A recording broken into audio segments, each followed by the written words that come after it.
شاهزاد رجبوف پسر هنرمند خلقی تاجیکستان عبیدالله رجبوف در صحبت با آزیا پلیوس بیماری کرونا ویروس را علت مرگ پدرش نامیده است.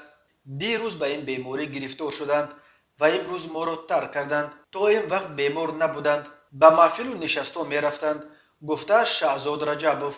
قبلا رادیو آزادی و سپوتنیک نیز کرونا ویروس را علت مرگ عبیدالله رجبوف گفته بودند. عبیدالله رجبوف هنرپیشه خلقی تاجیکستان، برنده جایزه به نام رودکی و اردن های دوستی و ستاره پرزیدنت، یکی از معروفترین هنرپیشه های حجونگار تاجیک، روز یکم ایول ساعت 13:03 در سن 80 در منزلش در شهر دوشنبه از عالم چشم پوشید. به گفته هنرمندان تاجیک، عبیدالله رجبوف تقریبا یک هفته اخیر از نفس تنگی اذیت میکشید ولی در خانه طبابت میگرفت.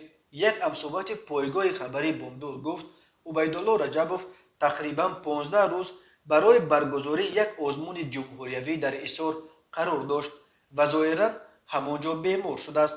در 2 هفته اخیر عبیدالله رجبوف اینک 11مین شخصیت شناخته تاجیکستان است که مرگشان از کرونا ویروس رسانه‌ای می شود، ولی وزارت تندرستی تاجیکستان تا حال اصرار می ورزد که در سال 2021 کسی در این جمهوری از کرونا ویروس جان نداده است.